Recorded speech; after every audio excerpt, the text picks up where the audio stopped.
I will be covering intelligence and investigation. Moi, je vais couvrir. Forestiers, douaniers, policiers sont notamment concernés par cette formation. Une cible bien choisie puisque ces agents de l'État sont au cœur de la préservation des ressources phoniques. Cette initiative s'inscrit dans le cadre du renforcement de vos capacités pour lutter efficacement contre la criminalité phonique, un phénomène aux ramifications transnationales qui menace notre biodiversité et notre sécurité.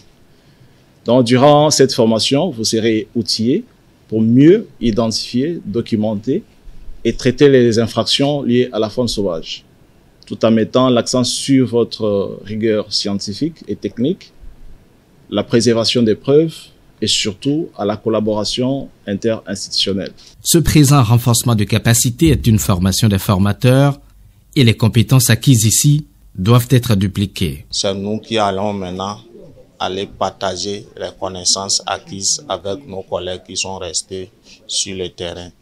Donc cette fois-ci, le niveau va augmenter pour que nous-mêmes nous puissions aller transmettre à nos collègues.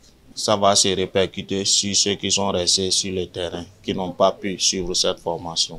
Les agents conviés à cette formation disent mesurer l'opportunité qui leur est offerte et espèrent en sortir avec leurs capacités professionnelles bien renforcées. Je suis très contente de participer à une telle formation quand on en a tellement besoin. J'aimerais à la fin avoir une bonne maîtrise de la gestion d'une scène de crime, une bonne maîtrise des techniques de premier secours et une bonne maîtrise sur les techniques du rendement, du fondement et des fouilles lors des missions de contrôle et d'interrogation.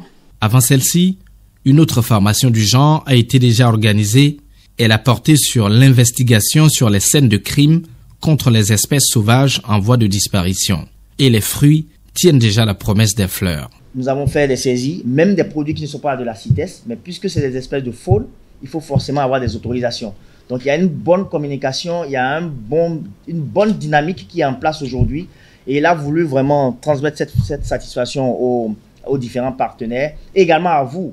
En organisant ces formations, l'ambition du Bénin sur le long terme, c'est d'éradiquer la criminalité faunique et de protéger les espèces de faune, surtout celles menacées d'extinction.